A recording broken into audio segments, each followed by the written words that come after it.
அனைவருக்கும் அன்பு வணக்கம். இன்னைக்கு செஷன் ஸ்டார்ட் பண்றதுக்கு முன்னாடி ஒரு சின்ன கிளாரிட்டியோட ஸ்டார்ட் பண்ணலான்னு இருக்கிறேன். ஸோ ரூல் ஆஃப் லா அப்படின்னு சொல்லிட்டு நம்மளுடைய கான்ஸ்டிடியூஷன்ல எப்ப பார்த்தாலும் யூஸ் பண்ணிட்டே இருப்போம். அதாவது தமிழ்ல சட்டத்தின் ஆட்சி அப்படின்னு சொல்லுவாங்க. அப்புறம் இன்னொரு வார்த்தை ப்ரொசீஜர் எஸ்டாப்ளிஷ்ட் பை லா, சட்டத்தின்படி ஆட்சி அப்படின்னு சொல்லுவாங்க.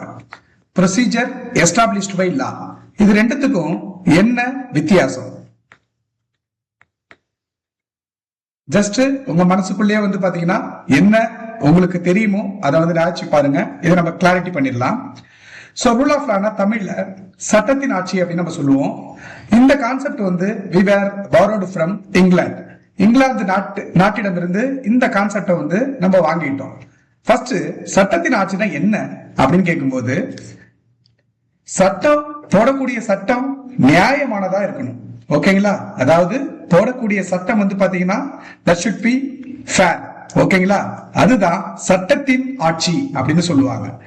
அதுக்கப்புறம் அந்த போடுற சட்டம் அனைவருக்கும் சமமானதா இருக்கணும். ஓகேங்களா? லா மஸ்ட் பி ஈக்குவல் அப்படின்னு சொல்லுவாங்க. லா பாத்தீங்கன்னா எல்லாருக்கும் ஈக்குவலா இருக்கணும் அப்படின்னு சொல்றாங்க. இல்ல நீங்க தெளிவா கவனிக்கும் போது ஒண்ணு தெரியும். ரூல் ஆஃப் லா அப்படிங்கிற கான்செப்ட் சட்டத்தின் ஆட்சி அப்படிங்கிறது இங்கிலாந்து நாட்டிடமிருந்து நம்ம பெற்றுக்கிட்டோம். அப்படின்னா என்னன்னா, சட்டத்தின் ஆட்சி அப்படின்னா போடுற சட்டமே சரியான சட்டமா இருக்கணும்.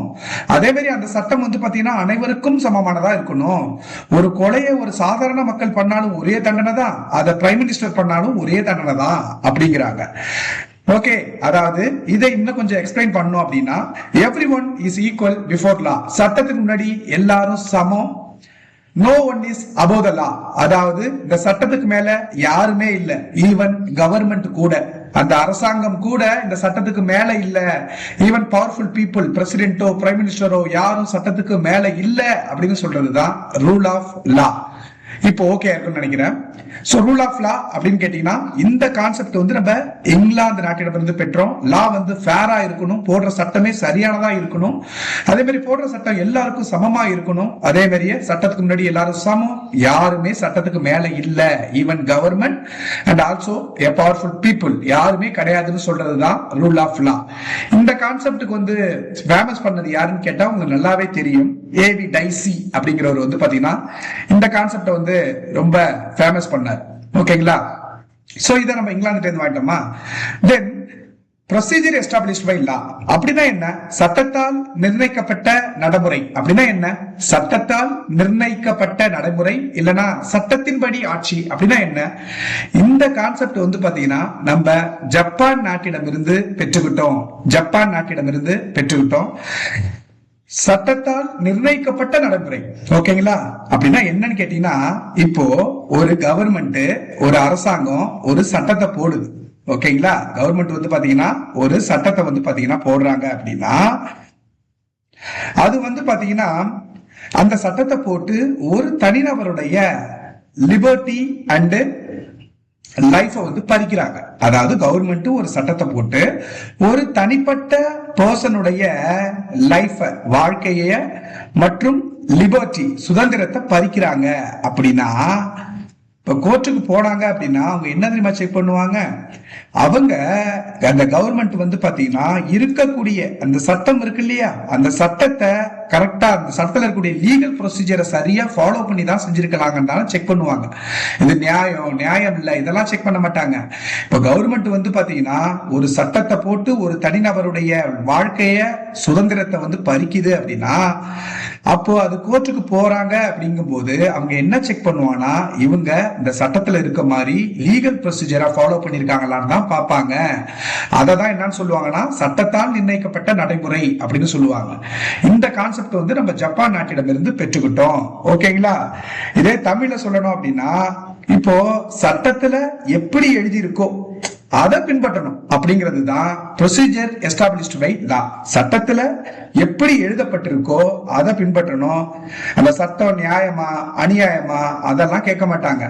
சட்டத்துல என்ன எழுதியிருக்கோ அதையே எப்படி பின்பற்றணும்னா அது பேரு ப்ரொசீஜர் எஸ்டாப்ளிஷ்ட் பை லா அப்படிங்கிறாங்க. இப்போ இதுக்கு டிஃபரன்ஸ் தெளிவாயிக்குங்க. ரூல் ஆஃப் லானா போடுற சட்டமே ஃபேரா இருக்கணும், சரியானதா இருக்கணும், நீதியா இருக்கணும் அப்படிங்கிறது ரூல் ஆஃப் லா. அதே மாதிரி போடுற சட்டம் எல்லாருக்கும் சமமா இருக்கணும், சட்டத்துக்கு முன்னாடி யாரும் இல்ல, சட்டத்துக்கு மேல யாரும் இல்லைன்னு சொல்றது rule of law. Procedure established by லானா அந்த சட்டத்துல என்ன சொல்லி இருக்கிறாங்களோ அந்த ப்ரொசீஜரை, லீகல் ப்ரொசீஜரை சரியா ஃபாலோ பண்ணணும். சட்டத்துல எப்படி எழுதி இருக்கிறாங்களோ அதையே அப்படியே ஃபாலோ பண்ணணும். அந்த போடுற சட்டம் நியாயமா அநியாயமானா யாரும் கேட்க மாட்டாங்க. ஓகேங்களா? புரிஞ்சிருக்குன்னு நினைக்கிறேன். சோ இன்னைக்கு நம்ம இதை வச்சே நீங்க கெஸ் பண்ணிருப்பீங்க. நம்ம பார்க்க போறது என்ன அப்படின்னு கேட்டீங்கன்னா, sources of Indian constitution. Sources of Indian கான்ஸ்டிடியூஷன்னா அதுக்கு முன்னாடி ஒரு விஷயம் சொல்லிக்கிறேன். இப்போ நான் வந்து இங்கிலீஷ்ல எழுதினாலும் தமிழ்ல தான் எக்ஸ்பிளைன் பண்றேன். நம்மளுடைய அஸ்பிரண்ட் சுரேஷ்குமார் அப்படிங்கிறவங்க எப்பவுமே வந்து பாத்தீங்கன்னா தமிழ்ல, இப்ப கூட தமிழ்ல போட மாட்டீங்களா அப்படிங்கிற மாதிரி கேக்குறீங்க. நல்லா ஒரு விஷயம் புரிஞ்சுக்க, நான் இப்ப சொல்றது உங்களுக்கு ஹார்டா இருக்கும். நம்ம ஒண்ணு திருக்குறள் போட்டிக்கு போகல. தமிழ் நின்னுட்டு நம்ம இப்போ இருக்கக்கூடிய சிச்சுவேஷன் என்னவோ அதை தான் நம்ம அடாப்ட் பண்ணிக்கணும். 15 மார்க் வந்து பாத்தீங்கன்னா இங்கிலீஷ் கேட்கறாங்க. தமிழ் மீடியம் ஸ்டூடெண்ட்ஸ் நிறைய பேர் நாலேஜபிளா இருந்தாலும் இந்த இங்கிலீஷ்னால நிறைய பேர் மிஸ் ஆகுறாங்க. நான் வந்து ஸ்டார்டிங்ல முழுக்க தமிழ் மீடியம் படிச்சுட்டு அதுக்கப்புறம் தான் நான் போனவன். அதனால என்ன ஸ்ட்ரகிள் இருக்குன்னு தெரியும். இதனால நிறைய தமிழ் மீடியம் பசங்க எதனால வெளியில வராங்க, எக்ஸாம்ல வந்து கிராக் பண்ண முடியாம போகுதுன்னா இது ஒரு காரணம். உங்க மீடியம் பிரச்சனை கிடையாது, லாங்குவேஜ் பிரச்சனை கிடையாது, உங்க மைண்ட் தான் பிரச்சனை. ஓகேங்களா? அதை ஃபர்ஸ்ட் நீங்க பிரேக் பண்ணாதான் நம்ம வந்து இந்த எக்ஸாம்க்கு நம்ம தகுதியானவங்களாவே மாற முடியும்பா. இதை புரிஞ்சுங்க. உங்களுக்கு தெரியும்ல famous theory, survival of the fittest. தகுதி உள்ளது தப்பி பிழைக்கும். எந்த சிச்சுவேஷனுக்கு நம்ம அடாப்ட் பண்ணி நம்ம வந்து வாழ கத்துக்கிறோமோ அப்பதான் நம்ம அங்க பிழைக்க முடியும். தயவு செஞ்சு இதை புரிஞ்சுங்க. இதை நீங்க தப்பா நினைச்சீங்கன்னா நான் அதுக்கு என்ன செய்யறதுன்னு எனக்கு தெரியல. இதுதான் முக்கியமா. நான் இங்கிலீஷ்ல வச்சாலும் தமிழ்ல தான் எக்ஸ்பிளைன் பண்ணிட்டு இருக்கேன். சில வார்த்தையில தமிழ்லயே நான் எழுதுறேன் உங்களுக்காக. அதை புரிஞ்சுங்க. ஓகே, சோ இன்னைக்கு நம்ம பார்க்க போறது என்னன்னு கேட்டீங்கன்னா, சோர்சஸ் ஆஃப் இந்தியன் கான்ஸ்டிடியூஷன், அதாவது இந்திய அரசியலமைப்பு சட்டத்தின் மூலங்கள் அப்படின்னு நம்ம பார்க்கும்போது, சோர்சஸ் ஆஃப் இந்தியன் கான்ஸ்டிடியூஷன், இந்திய அரசியலமைப்பு சட்டத்தின் மூலங்கள் அப்படின்னா என்ன? இந்திய அரசியலமைப்பு சட்டத்துல இப்ப கிட்டத்தட்ட 25 பகுதிகள் வந்து பாத்தீங்கன்னா இருக்கு. மோர் தென் 465க்கு மேல ஆர்டிகல் வந்து பாத்தீங்கன்னா இருக்கு. சில புக்ல 470 கொடுத்திருப்பாங்க. அதனால அந்த கன்ஃபியூஷன்லாம் வேணாம். 450க்கு மேல ஆப்ஷன் இருந்ததுன்னா நீங்க அடிச்சிடலாம். ஓகேங்களா? சோ இது எந்தெந்த நாட்டிடம் இருந்து எல்லா விஷயங்களையும் எடுத்தாங்க அப்படிங்கறத வந்து நம்ம பார்க்க போறோம். ஓகேங்களா? இந்திய அரசியலமைப்பு சட்டத்துல 25 பகுதிகள் இருக்கு, 12 அட்டவணைகள், 12 ஷெட்யூல்ஸ் வந்து பாத்தீங்கன்னா இருக்கு. அதுக்கப்புறம் மோர் தென் 450க்கு மேல வந்து ஆர்டிகல் வந்து பாத்தீங்கன்னா இருக்கு. இதுல எதுவும் கன்ஃபியூஸ் பண்ணிக்காதீங்கப்பா. ஆர்டிகல் அப்படின்னு கேட்டா மொத்தமே ஸ்டார்டிங்ல 395 ஆர்டிகல் இருந்தது. இப்பயும் அதேதான். அதுல நிறைய கிளாஸ் ஆட் பண்ணி இப்போ மோர் தென் சில புக்ல 450க்கு மேல, 465க்கு மேல, 470க்கு மேலம்பாங்க. இதெல்லாம் நீங்க கன்ஃபியூஸ் பண்ணிக்காதீங்க. 450க்கு மேல இருந்தது அப்படின்னா அதை நீங்க சூஸ் பண்ணிக்கலாம். ஓகேங்களா? சோ ஃபர்ஸ்ட் நம்ம போயிடும். இப்போ இதுல வந்து பாத்தீங்கன்னா மோர் தென் 50% இப்போ இருக்கக்கூடிய சட்டத்தை பொறுத்த வரைக்கும் அம்பேத்கர் வந்து பாத்தீங்கன்னா எழுதினாரு அப்படின்னு நம்மளுக்கு தெரியும். பட் அந்த அம்பேத்கருக்கு வந்து பாத்தீங்கன்னா சில கோர் கான்செப்ட் வந்து பாத்தீங்கன்னா பல நாட்டிடம் இருந்து வந்து பாத்தீங்கன்னா அதை வந்து யூஸ் பண்ணிக்கிட்டாரு. ஃபார் எக்ஸாம்பிள் வந்து பாத்தீங்கன்னா இப்போ ஃபண்டமெண்டல் ரைட்ஸ் அப்படின்னு பாத்தீங்கன்னா இதை வந்து நம்ம அமெரிக்க நாட்டிடம் இருந்து பெற்றுக்கிட்டோம். we were borrowed from America அப்படின்னு சொல்லுவோம். அப்படின்னா அமெரிக்காவில் என்ன ஃபண்டமெண்டல் ரைட்ஸ் இருக்கோ அப்படியே நம்ம வந்து இங்க வச்சு இல்ல. அமெரிக்காவுடைய கல்ச்சரல் வேற, நம்மளுடைய கல்ச்சர் வேற. சோ அந்த கான்செப்டை மட்டும் நம்ம எடுத்துக்கிட்டோம், அவ்வளவுதான். ரைட்டுங்களா? மற்றபடி இந்திய மக்களாகிய நமக்கு இந்தியாவில் வந்து பாத்தீங்கன்னா பல்வேறு சாதி, மதம், இனம், ஓகேங்களா, கலாச்சாரம், இந்த டிஃபரன்ஸ் இருக்கு. அதுக்கு தகுந்த மாதிரி நம்மளுக்கு தகுந்த மாதிரி எழுதியிருப்பாங்க இந்த இந்திய அரசியலமைப்பு சட்டத்தை. இருந்தாலும் இந்த borrowed feature of Indian Constitution பொறுத்த வரைக்கும் நம்ம என்ன தெரிஞ்சுக்கணும்னா, கிட்டத்தட்ட 60 நாடுகள்கிட்ட இருந்து நம்ம வந்து சட்டத்தை வந்து ரெஃபர் பண்ணோம். அதுக்கப்புறம் அதுல இருந்து கிட்டத்தட்ட 10 நாடுகள் இருக்கக்கூடிய முக்கியமான விஷயத்தை வந்து பாத்தீங்கன்னா நம்ம இப்ப இருக்கக்கூடிய இந்தியன் கான்ஸ்டிடியூஷனுக்கு வந்து பாத்தீங்கன்னா எடுத்துக்கிட்டோம். அதுல மோஸ்ட் இம்பார்ட்டண்டா சொல்றது எது அப்படின்னு கேட்டீங்கன்னா இது 60 நாடுகள். ஓகே, 60 நாடுகள் பிளஸ் வந்து பாத்தீங்கன்னா 1935 இந்திய அரசு சட்டம் இருக்குல்ல, கவர்மெண்ட் ஆஃப் இந்தியா ஆக்ட். இத வந்து most profound of Indian constitution சொல்லுவாங்க. 1935 இந்திய அரசு சட்டத்தை பொறுத்த வரைக்கும் இப்ப இருக்கக்கூடிய கான்ஸ்டிடியூஷன்ல கிட்டத்தட்ட 50% வந்து 1935 இந்திய அரசு சட்டத்திலே இருக்கு. அதனால வந்து இப்ப இருக்கக்கூடிய இந்திய அரசியலமைப்பு சட்டத்தோட தாக்கம் வந்து இதுல 1935ல இருந்து நிறைய விஷயத்த வந்து நம்ம பாரோ பண்ணிருக்கோம் அப்படிங்கிற விஷயத்த வந்து சொல்லியிருக்காங்க. சோ சைடாவே நம்ம போயிடலாம். இப்போ ஒரு நாடுகள் ஃபர்ஸ்ட் வந்து நம்ம வந்து ரொம்ப ஃபேமஸ் நாடான அமெரிக்காவில இருந்து நம்ம போயிடும். இதை ஈஸியா நீங்க ஞாபகம் வச்சுக்கலாம். அமெரிக்காவில இருந்து எந்தெந்த கான்செப்ட் எல்லாம் வந்து பாரோ பண்ணோம் அப்படின்னு கேட்டீங்கன்னா, சோ அமெரிக்கா வந்து மோஸ்ட் பவர்ஃபுல் கண்ட்ரியா. அப்போ இங்க இருந்து நம்ம என்னெல்லாம் பாரோ பண்ணிருப்போம்னு கேட்டீங்கன்னா, நம்ம இந்தியாவில யாரெல்லாம் பவர்ஃபுல் பர்சன் அப்படின்னு கேட்டா யார சொல்லுவீங்க நீங்க? இந்தியாவுடைய முதல் குடிமகன் யார சொல்லுவோம்? குடியரசுத் தலைவர். ஓகேங்களா? குடியரசுத் தலைவரை சொல்லுவோம். அதுக்கப்புறம் துணை குடியரசுத் தலைவரை சொல்லுவோம். ஓகே, இந்த மாதிரி பவர்ஃபுல் பர்சனை எப்படி பதவி நீக்கம் செய்யணுங்கிற கான்செப்டை இங்க தான் வாங்கிக்கிட்டோம். இம்பீச்மெண்ட் எப்படி பண்ணணும் அப்படிங்கிற கான்செப்டை யாராரு அப்படின்னு கேட்டீங்கன்னா குடியரசு தலைவர். ஓகேங்களா? குடியரசுத் தலைவர், பிரசிடென்ட், அதுக்கப்புறம் துணை குடியரசுத் தலைவர். ஓகேங்களா? பிரசிடென்ட், அதுக்கப்புறம் வந்து துணை குடியரசுத் தலைவர், வைஸ் பிரசிடென்ட், அப்புறம் பாருங்க சுப்ரீம் கோர்ட் ஜட்ஜ், உச்ச நீதிமன்ற தலைமை நீதிபதி, ஹை கோர்ட் ஜட்ஜ். ஓகேங்களா? உயர்நீதிமன்ற தலைமை நீதிபதி. இவங்க எல்லாரையுமே இம்பீச்மெண்ட் பதவி நீக்கம் எப்படி செய்யணும் அப்படிங்கிற கான்செப்ட் வந்து பாத்தீங்கன்னா நம்ம அமெரிக்காவிட்ட இருந்து தான் பெற்றுக்கிட்டோம். அப்புறம் உங்களுக்கு நல்லாவே தெரியும் இல்லையா, அடிப்படை உரிமைகள், ஃபண்டமெண்டல் ரைட்ஸ், அடிப்படை உரிமைகள் அப்படிங்கிற கான்செப்ட் வந்து நம்ம அமெரிக்காவிட்ட இருந்து தான் வாங்கணும். அடிப்படை உரிமைகள் நம்மளுக்கு வந்து பாத்தீங்கன்னா இப்போதைக்கு 6 வகையான அடிப்படை உரிமைகள் இருந்தது. ஸ்டார்டிங்ல 7 அடிப்படை உரிமைகள், அதுக்கப்புறம் சொத்துரிமை நீக்கப்பட்ட 6 அடிப்படை உரிமைகளை கொடுத்திருக்கிறோம். சோ அதுக்கப்புறம் வந்து பாத்தீங்கன்னா இந்திய அரசியலமைப்பு சட்டத்துடைய ஐடி கார்டு அப்படின்னு சொல்லக்கூடிய பிரயாம்பிள் முகப்புரை. ஓகேங்களா? செம்மையா இருக்கும் இது பிரயாம்பிள் முகப்புரை. இந்திய அரசியலமைப்பு சட்டத்துடைய முதல் பகுதி எடுத்தீங்கன்னா நம்மளுக்கு புக்ல கண்டென்ட் மாதிரி பிரயாம்பிள் கொடுத்திருப்பாங்க. இது ஐடி கார்டு மாதிரி வந்து இதை கொடுத்திருக்காங்க. ஐடி கார்டை வச்சு நீங்க என்ன உங்களுடைய பேசிக் டீடைல தெரிஞ்சுக்கலாம் இல்லையா? இந்த புக்குக்குள்ள இதெல்லாம் இருக்குங்கிறத தெளிவா சொல்லிருப்பாங்க.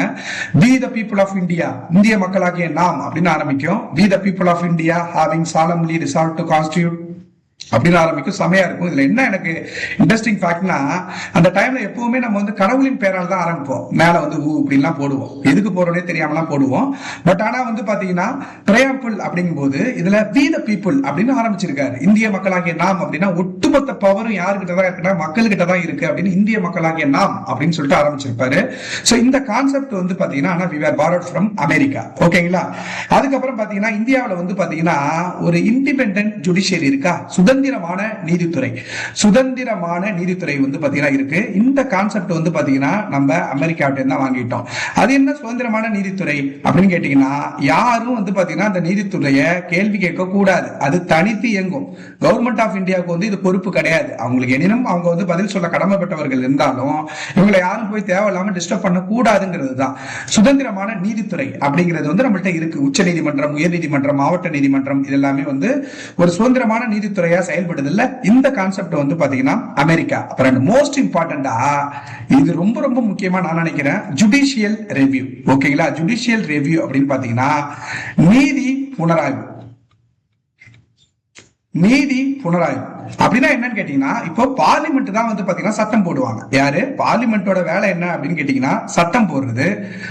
அந்த சட்டம் போட்ட சட்டம் சரியா தப்பா இல்ல, அதாவது சரியா தப்பானா இது கான்ஸ்டிடியூஷன் படிதான் இருக்கா, அரசியலமைப்பு சட்டத்தின் அடிப்படையில தான் இருக்கா, இல்ல அரசியலமைப்பு சட்டத்தை மீறுதா அப்படின்னு யார் செக் பண்ண முடியும்?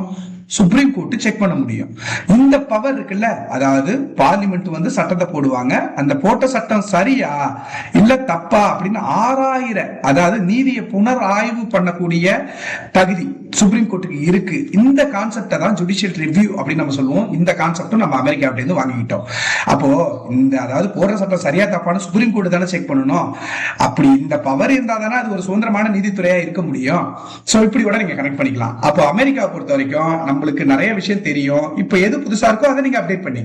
அமெரிக்கா பொறுத்த வரைக்கும் ரொம்ப பவர்ஃபுல் கண்ட்ரிப்பா. அதனால வந்து பாத்தீங்கன்னா குடியரசுத் தலைவர், துணை குடியரசுத் தலைவர், உச்ச நீதிமன்ற தலைமை நீதிபதி, உயர் நீதிமன்ற தலைமை நீதிபதி இவங்கெல்லாம் பதவி நீக்கம் செய்யறாங்கல்ல இந்தியாவிலையும்.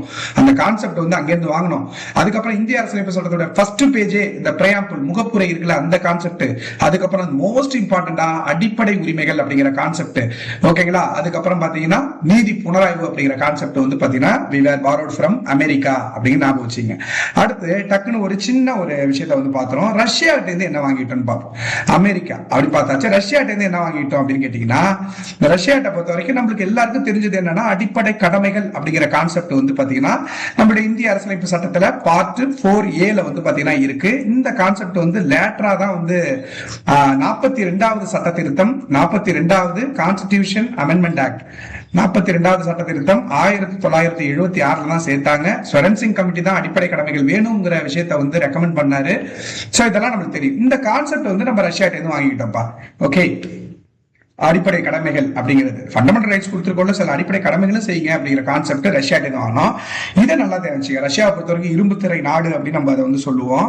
அப்புறம் அரசியல், இந்த இந்திய அரசியலமைப்பு சட்டத்துல ஒரு 3 பவர்ஃபுல்லான ஒரு வார்த்தை இருக்கும். அது என்னன்னு கேட்டீங்கன்னா social, economic and political rights, சமூக, பொருளாதார மற்றும் அரசியல் உரிமைகள் அப்படிங்கிற இந்த வார்த்தை நம்ம ரஷ்யாவில் ஏற்பட்ட புரட்சி, அதுல வந்து பாத்தீங்கன்னா அந்த வாயிலாக நம்மளுக்கு இந்த வார்த்தையை வந்து நம்ம பாரோ பண்ணிக்கிட்டோம். எது அப்படின்னு கேட்டீங்கன்னா social, economic and political rights.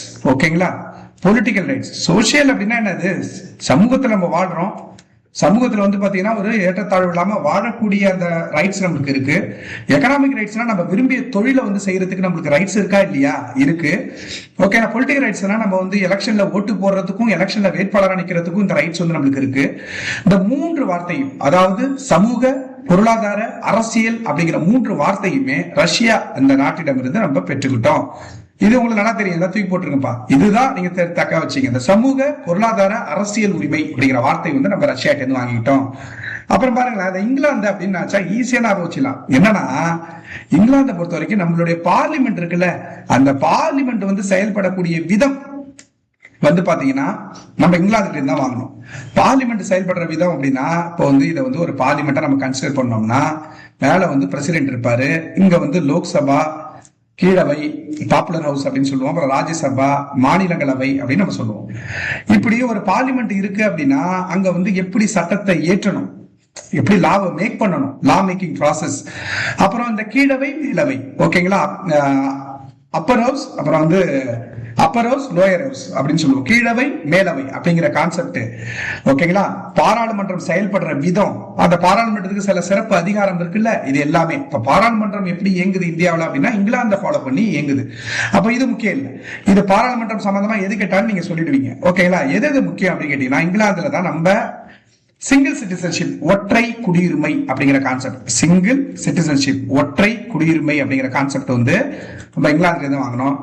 இப்ப இந்தியாவில் சென்ட்ரல் கவர்மெண்ட் மட்டும்தான் சிட்டிசன்ஷிப்பை இஷ்யூ பண்ணுது, ஒற்றை குடியுரிமை தான். நம்ம தனியா ஒரு தமிழ்நாட்டில் இருக்கிறோம், தமிழ்நாட்டுக்குன்னு ஒரு குடியுரிமை கிடையாது. பட் மேலை நாடுகள்ல, சில நாடுகள் எல்லாம் வந்து பாத்தீங்கன்னா அமெரிக்கா போன்ற நாடுகள்லாம் இரட்டை குடியுரிமை இருக்கும். அமெரிக்காவுக்குன்னு ஒரு குடியுரிமை வாங்கணும். அவங்க இப்ப கொலம்பஸ்ல இருக்கிறாங்க அப்படின்னா அதுக்குன்னு ஒரு குடியுரிமை வாங்கியிருக்கணும். அப்ப அங்க சென்ட்ரல் கவர்மெண்ட்டும் குடியுரிமை கொடுக்கும், ஸ்டேட் கவர்மெண்ட்டும் குடியுரிமை கொடுத்துட்டு இருக்கோம். அதான் டபுள் சிட்டிசன்ஷிப். சிங்கிள் சிட்டிசன்ஷிப் பொறுத்த வரைக்கும் இந்தியாவில் ஒரே அத்தாரிட்டி தான் கொடுக்கும். ஓகேங்களா? இந்த கான்செப்ட் இங்கிலாந்துலயும் ஒற்றை குடியுரிமை தான் இருக்கு. ஓகேங்களா? சாரிப்பா. அடுத்து பாருங்க, இது ரொம்ப முக்கியம். நீதி பேராணை வெளியிடுகிற அதிகாரம், ரெட்டு. ரெட்டுனா என்ன? நீதி பேராணை. நீதி பேராணை என்ன? கோர்ட்ல இருந்து, கோர்ட்டோட முத்திரையோட ஒரு ஆர்டர் வந்து பாத்தீங்கன்னா சம்பந்தப்பட்ட டிபார்ட்மெண்ட்டுக்கு வெளியிட்டு பாதிக்கப்பட்டவர்களுக்கு என்ன பிரச்சனையோ அதை தீர்த்து வைக்கும். ஓகேங்களா? இது மோஸ்ட் பவர்ஃபுல் வெப்பன் பா, கோர்ட்டுக்கு இருக்கக்கூடிய வெப்பன். நீங்க ஜெய்பீம் படம் பார்த்திருப்பீங்க, ஹாபியஸ் கார்பஸை யூஸ் பண்ணிருப்பாங்க. ஓகே, அந்த ஹீரோ வந்து பாத்தீங்கன்னா கொலை பண்ணிருப்பாங்க போலீஸ்ல, வேற வழி இல்ல, இல்லீகலா அவங்களை அரெஸ்ட் பண்ணி போயிருப்பாங்க. அதுல இருந்து பாதுகாப்பு கொடுக்கக்கூடிய ஒரு ரிட்டு தான் ஹாபியஸ் கார்பஸ், ஆட்கொணர்வு நீதி பேராணை. ஆளை கொண்டு வந்து உயிரோட 24 மணி நேரம் நிறுத்துன்னு அர்த்தம். இப்போ கோர்ட் வந்து பாத்தீங்கன்னா சம்பந்தப்பட்ட போலீஸ் டிபார்ட்மெண்ட்டுக்கு அந்த ஆணை அனுப்பியிருக்கு, ஆளை கொண்டு வந்து 24 மணி நேரத்துல நிறுத்து அப்படிங்குது. எப்படி நிறுத்துவாங்க? அவங்க தான் போலீஸ்ல கொண்டாங்கல்ல. இப்போ எதனால அரெஸ்ட் பண்ணன்னு கேட்பாங்க, எந்த காரணமும் இருக்காது, எங்க வருன்னு கேட்பாங்க. பதில் சொல்லலைன்னா, வேலிட் ரீசன் சொல்லல அப்படின்னா உடனே அந்த நபரை கைது ரிலீஸ் பண்ண சொல்லுவாங்க. இப்ப அவர் இறந்தே போயிருப்பாரு. அப்போ அந்த அவங்க ஒய்ஃபுக்கான நீதி வந்து பாத்தீங்கன்னா அந்த டைம்ல கிடைச்சிருக்கும். இழப்பு தான். பட் இந்த ஹாபியஸ் கார்பஸை பொறுத்த வரைக்கும் இல்லீகலா ஒருத்தவங்களை அரெஸ்ட் பண்றதுல இருந்து பாதுகாப்பு கொடுக்குது. ஓகேங்களா? இப்ப இந்த ரிட்டை பொறுத்த வரைக்கும் இந்த மாதிரி 5 வகையான நீதி பேராணை இருக்கு. இந்த கான்செப்ட் வந்து இங்கிலாந்துல இருந்து வாங்கிட்டோம். இதெல்லாம் நான் டீட்டெயிலா நடத்துறேன் அதுக்கப்புறம். ஓகேங்களா? அதுக்கப்புறம் பாத்தீங்கன்னா முக்கியமானது ரூல் ஆஃப் லா. நான் இதை ஏற்கனவே சொல்லிட்டேன், ஸ்டார்டிங்லேயே இதான் சொன்னேன். ரூல் ஆஃப் லா அப்படின்னு கேட்டீங்கன்னா சட்டத்தின் ஆட்சி. சட்டத்தின் ஆட்சி அப்படிங்கும் போது என்னது? சட்டமே வந்து போற சட்டமே ஃபேரா இருக்கணும், நல்ல சட்டமா இருக்கணும், நீதியானதா இருக்கணும். இந்த போடுற சட்டம் எல்லாருக்கும் ஒரே மாதிரிதான் இருக்கணும். ஓகே, ஓகே, அது சட்டத்துக்கு முன்னாடி எல்லாரும் சமமா இருக்கணும், போடுற சட்டம் எல்லாருக்கும் சமமா பாக்குற மாதிரி இருக்கணும். சட்டத்துக்கு மேல யாரும் இல்ல, ஈவன் கவர்மெண்ட் ஆர் பிரசிடென்ட் யாரா இருந்தாலுமே சட்டத்துக்கு மேல இல்ல அப்படிங்கிறாங்க. நோ ஒன் இஸ் அபோவ் தி லாங்கிறாங்க. இந்த கான்செப்ட் இதை வந்து ஏபி டைசி தான் ஃபேமஸ் பண்ணாரு. டைசி வந்து ஃபேமஸ் பண்ணாரு. இந்த கான்செப்ட் வந்து இங்கிலாந்துல இருந்து வாங்கணும்.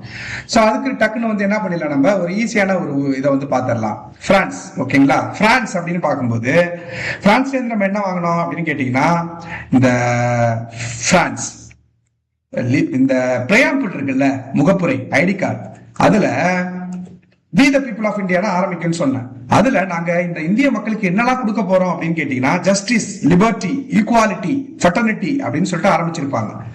அதுல லிபர்ட்டி, ஈக்குவாலிட்டி அண்ட் ஃபெட்டர்னிட்டி. ஃபெட்டர்னிட்டினா லிபர்ட்டினா சுதந்திரம், ஈக்குவாலிட்டி அப்படின்னா ஈக்குவாலிட்டி அப்படின்னு கேட்டீங்கன்னா சமத்துவம், அடுத்து ஃபெட்டர்னிட்டி சகோதரத்துவம். சகோதரத்துவம் இந்த வார்த்தை எல்லாமே சுதந்திரம், சமத்துவம், சகோதரத்துவம், இந்த மூணு வார்த்தையும் பிரான்ஸ் புரட்சி வந்து நடந்தது. அதாவது பிரெஞ்சு புரட்சி நடந்தது. அந்த பிரெஞ்சு புரட்சியில அவங்க போராடினது எதுக்குன்னா, எங்களுக்கு சுதந்திரம் வேணும், சமத்துவம் வேணும், சகோதரத்துவம் வேணும் அப்படின்னு போராடினாங்க.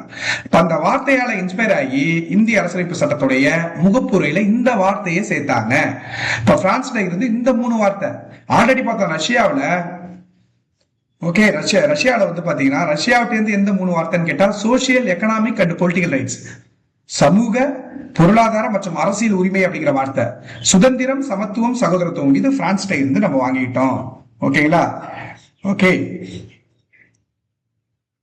அப்புறம் இன்னொரு வார்த்தை முக்கியமா, ரிபப்ளிக் அப்படிங்கிற வார்த்தை. ரிபப்ளிக் அப்படிங்கிற வார்த்தை அதாவது குடியரசு அப்படிங்கிற ஒரு வார்த்தை. ஓகேங்களா, குடியரசு. குடியரசுனா என்னப்பா மீனிங் அப்படின்னு கேட்டீங்கன்னா, ஒரு நாட்டுல head of the state, head of the state அப்படின்னா அரசின் தலைவர் வந்து பிரசிடென்டா இருப்பாரு. அரசின் தலைவர். அரசாங்கம்ங்கிறது ஒரு ஸ்டேட், அதாவது அரசோட அங்கம் தான் அரசாங்கம். அரசுல ஒரு பகுதி தான் அரசாங்கமே. ஓகே, அரசு மாறாது. அதாவது ஸ்டேட் அப்படின்னா இங்க அரசு அப்படின்னு மீனிங். அரசு மாறாது, அரசாங்கம் வேணா மாறும். ஓகேங்களா, அப்போ ஹெட் ஆஃப் த கவர்மெண்ட்டும் ஒருத்தர் இருப்பாரு, அதாவது அரசாங்கத்தின் தலைவர் வந்து இருப்பாரு. அது யாருன்னு கேட்டீங்கன்னா பிரைம் மினிஸ்டர்.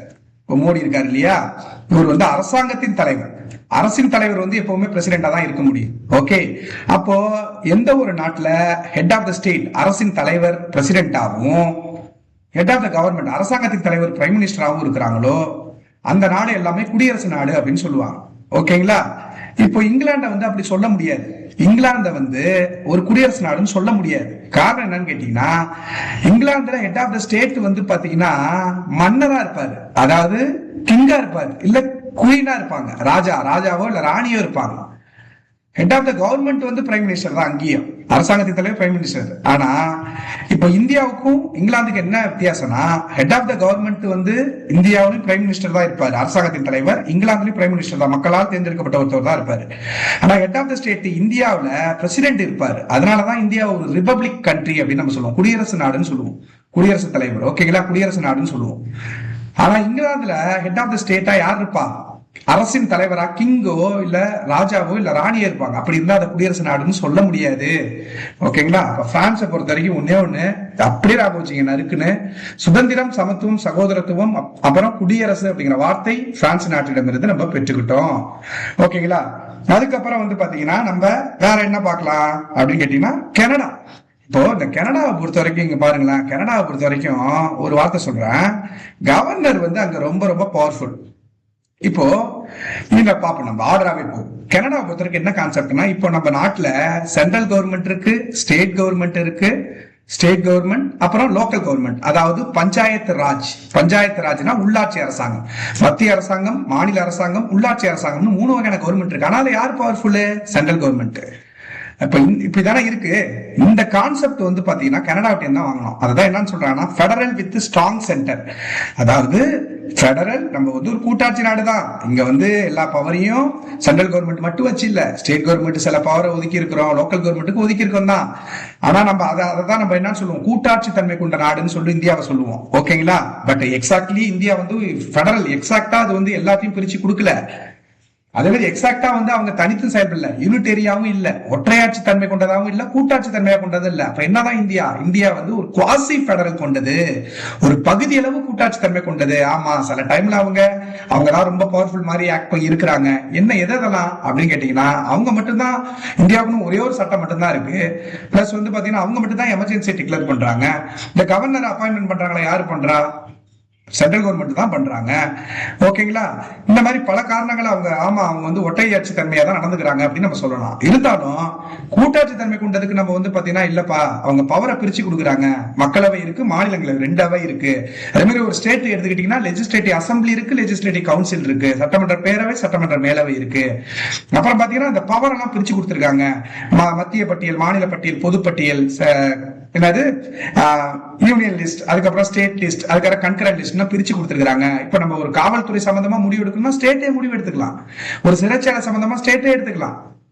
ஓகேங்களா? விவசாயம் சம்பந்தமா முடிவுகளை ஒரு ஸ்டேட்டே எடுத்துக்கலாம். அந்த மாதிரி பவர் எல்லாம் பிரிச்சு தான் கொடுத்துருக்காங்க அப்படின்னு நம்ம வந்து வாதாடலாம். சரி, நம்ம இப்போ வரும். இப்ப என்னதான் இருந்தாலும் பெடரல் வித் ஸ்ட்ராங் சென்டரா தானே இருக்கு.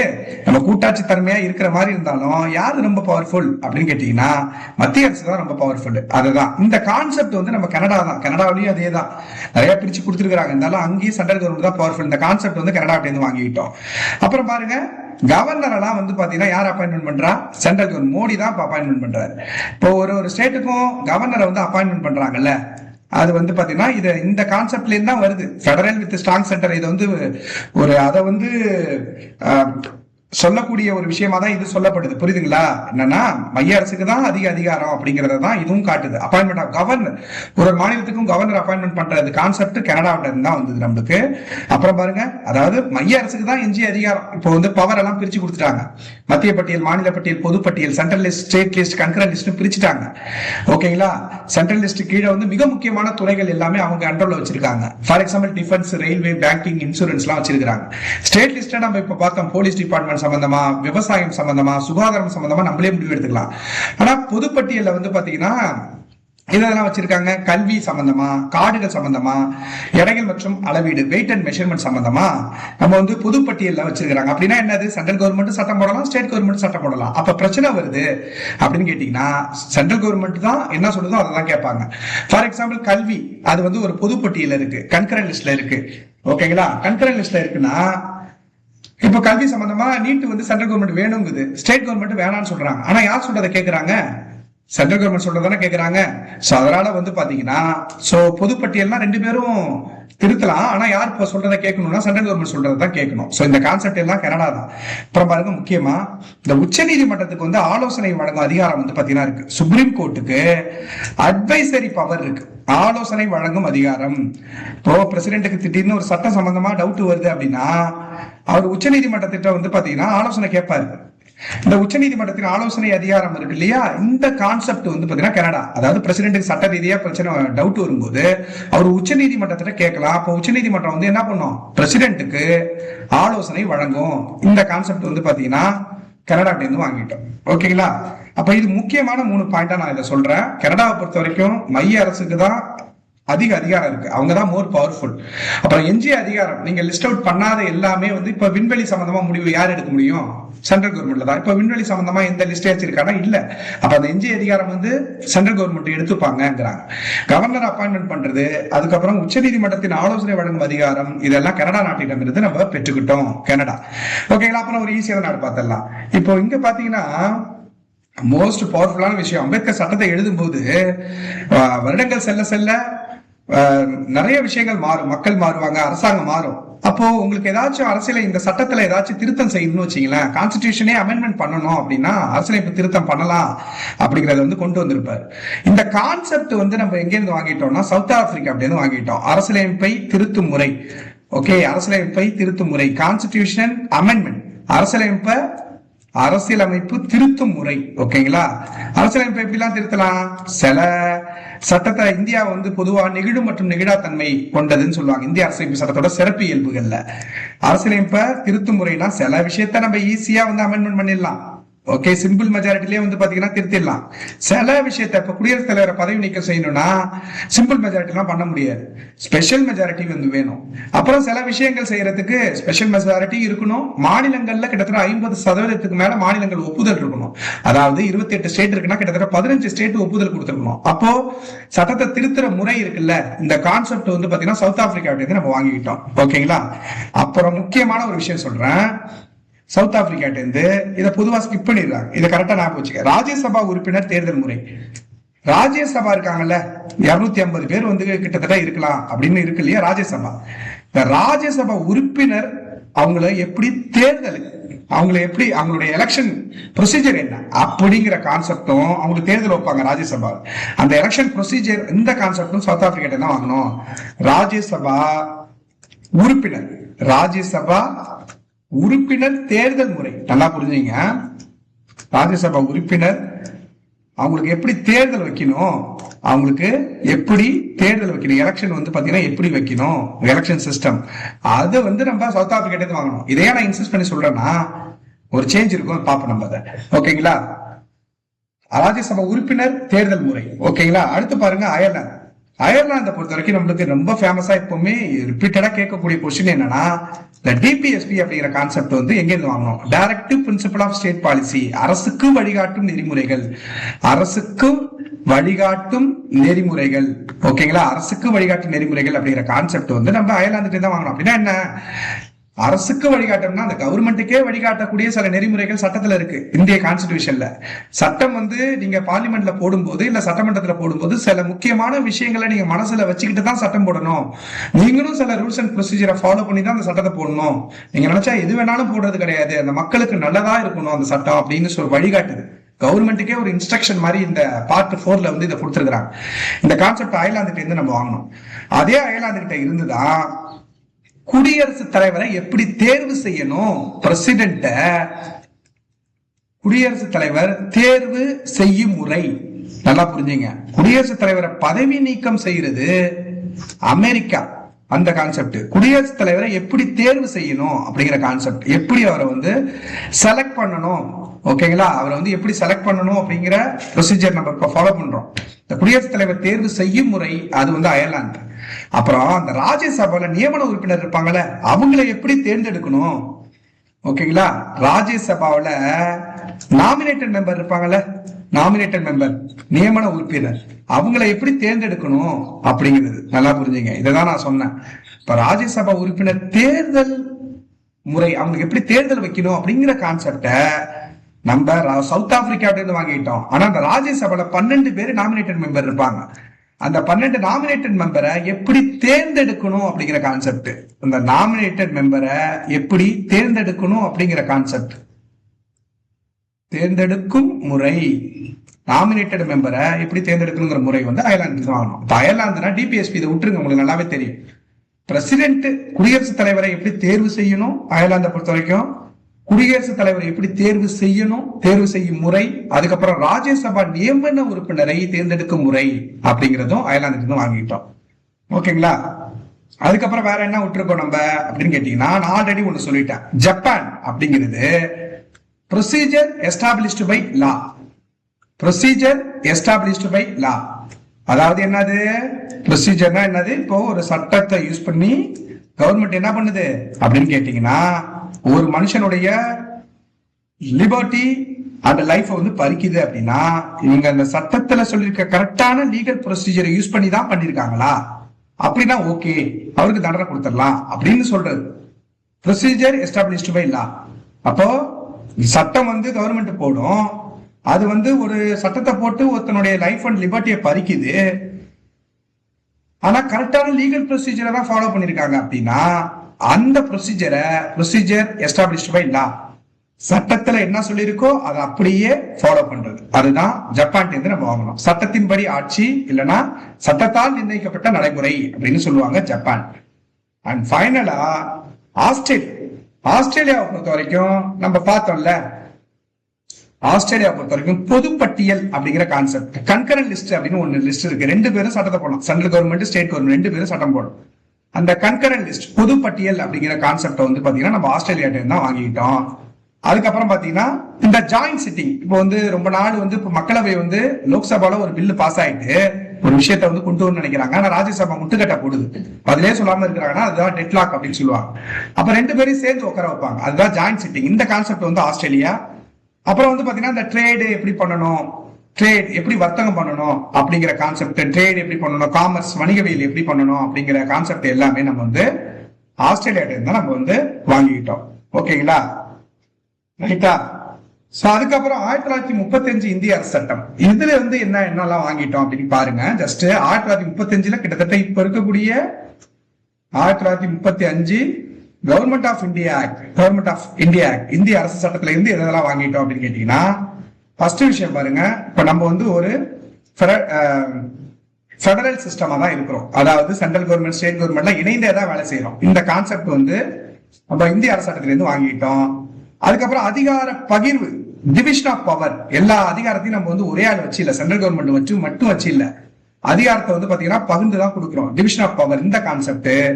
அதுக்கப்புறம் நீதித்துறை அப்படிங்கிற கான்செப்ட், ஜுடிஷியரி, நீதித்துறை அப்படிங்கிற கான்செப்ட் இப்போ வந்து இருக்குல்ல, உச்ச நீதிமன்றம், உயர் நீதிமன்றம் அப்படின்னு சொல்லிட்டு, உச்ச நீதிமன்றம், உயர் நீதிமன்றம், அப்புறம் மாவட்ட நீதிமன்றம் சொல்லிட்டு இந்த கான்செப்ட் இருக்கு இல்லையா, அதை வந்து பாத்தீங்கன்னா நம்ம 1935 இந்தியா சட்டத்துல தான் கொடுத்திருக்கிறாங்க. அப்புறம் எமர்ஜென்சி டிக்ளேர் பண்றோம்ல, அவசர நிலை, அவசர நிலையை வந்து நம்ம டிக்ளேர் பண்றோம். தேசிய நெருக்கடி, national emergency, state emergency, finance emergency, இதெல்லாம் டிக்ளேர் பண்றோம்ல, இந்த கான்செப்ட் எல்லாமே 1935 சட்டத்துல சொல்லியிருக்காங்க. தேசிய நெருக்கடி 352, ஸ்டேட் எமர்ஜென்சி மாநில நெருக்கடி 356. எப்ப டிக்ளேர் பண்ணுவாங்கன்னா, ஒரு மாநிலம் அரசியலமைப்பு சட்டத்தின் அடிப்படையில் செயல்படல அப்படின்னா கவர்னர் வந்து பிரசிடென்ட் சொல்லி பிரசிடென்ட் டிக்ளேர் பண்ணுவாரு. மாநில நெருக்கடி இல்லைன்னா குடியரசுத் தலைவர் ஆட்சின்னு சொல்லுவாங்க. பினான்ஸ் எமர்ஜென்சியை பத்தி 360 சொல்லியிருக்காங்க. இது வரைக்கும் ஒரு டைம் கூட பண்ணவே இல்லை. பணம் இல்லை அப்படின்னு சொல்லிட்டு நெருக்கடி நிலை இந்தியாவில் வந்ததே கிடையாது, இந்த எமர்ஜென்சி அப்படிங்கிற கான்செப்ட். அப்புறம் வந்து கவர்னருடைய ஆபீஸ் எப்படி இருக்கணும், ஒரு கவர்னர் இருக்காரு அப்படின்னா அவருடைய அலுவலகம் எப்படி செயல்படணும், ஆபீஸ் ஆஃப் கவர்னர், இந்த கான்செப்ட் வந்து பாத்தீங்கன்னா நம்ம 1935 இந்திய சட்டத்துல எடுத்துக்கிட்டோம். அப்புறம் பாத்தீங்கன்னா இந்த பப்ளிக் சர்வீஸ் கமிஷன்லாம் இருக்குல்ல, பொதுப்பணியாளர் தேர்வாணையம், அது எப்படி இருக்கணும், அந்த செட்டப் எப்படி எக்ஸாம் வந்து கண்டக்ட் பண்ணணும், இது எல்லாமே வந்து பாத்தீங்கன்னா 1935 இந்திய சட்டத்திலே சொல்லியிருக்காங்க. அப்ப 1935 பொறுத்த வரைக்கும் இப்ப நம்ம இந்த நீதித்துறை அப்படிங்கிற கான்செப்ட், எமர்ஜென்சி டிக்ளேர் பண்ற கான்செப்ட், கவர்னருடைய ஆபீஸ் எப்படி இருக்கணும், அதிகார பகிர்வு, ஓகேங்களா, அதிகார பகிர்வு ஷெட்யூல் 7ல கொடுத்திருப்பாங்க, டிவிஷன் ஆஃப் பவர், அதுதான் 3 லிஸ்ட் கொடுத்திருப்பாங்க, சென்ட்ரல் லிஸ்ட், ஸ்டேட் லிஸ்ட், அதுக்கப்புறம் கன்கரண்ட் லிஸ்ட், இந்த 3 பட்டியலை வந்து கொடுத்திருப்பாங்க. ஓகேங்களா, இது எல்லாமே வந்து பாத்தீங்கன்னா 1935 இந்திய சட்டத்திலேயே சொல்லி இருக்கிறாங்க. ஓகேங்களா, சோ இதுல வந்து ரொம்ப அதிக தாக்கம் வந்து 1935 இந்திய சட்டம் தான். இது டீட்டெயிலாவே நம்ம வந்து பார்க்கலாம். சோ இதுல ஏதாச்சும் டவுட் இருந்தது அப்படின்னா நீங்க வந்து கேட்கலாம்ப்பா. அதே மாதிரியே வந்து பாத்தீங்கன்னா இந்த வீடியோவை கடைசியா பாக்குறவங்களுக்கு தான், கடைசி வரைக்கும் பாக்குறவங்க நீங்க வந்து டெஃபினட்டா சக்சஸ் பண்ற ஒரு நபரா தான் இருப்பீங்க. அதே மாதிரியே நம்மளுடைய தியாழ் அகாடமில இப்போ ரீசெண்டா வந்து பாத்தீங்கன்னா கம்பைன்ட் கிராஜுவேட் லெவல் எக்ஸாமா இருக்கட்டும், இல்ல கம்பைன்ட் செகண்டரி லெவல் எக்ஸாம் எல்லாமே போட்டிருக்காங்க. அதுல யூடிசிக்காக நிறைய பேர் வந்து கேட்டிருந்தீங்க டெஸ்ட் பேட்ச் வேணும் அப்படின்னு சொல்லிட்டு. டெஸ்ட் பேட்சை பொறுத்த வரைக்கும் கமிங் மண்டேல இருந்து வந்து ஓபன் ஆகுது. ரொம்ப மினிமம் தான் டெஸ்ட் பேட்சை பொறுத்த வரைக்கும் 500 தான் பெர் மந்த். ஓகேங்களா, சோ அதுக்கு வந்து பாத்தீங்கன்னா மண்டேல இருந்து அது ஓபன் பண்றேன். தேவைப்படுறவங்க 9952787085 அப்படிங்கிற நம்பரை தொடர்பு கொள்ளுங்க. இல்ல நேரா வந்து பாத்தீங்கன்னா கிளாஸ் வந்து ஜாயின் பண்ணணும்னா போத் ஆன்லைன் அண்ட் ஆஃப்லைன் ரெண்டுமே வந்து பாத்தீங்கன்னா இருக்கு. ஆன்லைன் வந்து ரொம்ப கம்மி தான் ஃபீஸ், ஆஃப்லைன் இது எல்லாமே இருக்கு. சோ தேவைப்படுறவங்க இந்த நம்பரை வந்து கான்டாக்ட் பண்ணி நீங்க வந்து இன்ஃபர்மேஷன் வந்து வாங்கிக்கலாம்ப்பா. நன்றி. ஏதாவது டவுட் இருந்தது அப்படின்னா நீங்க கமெண்ட் பண்ணலாம்.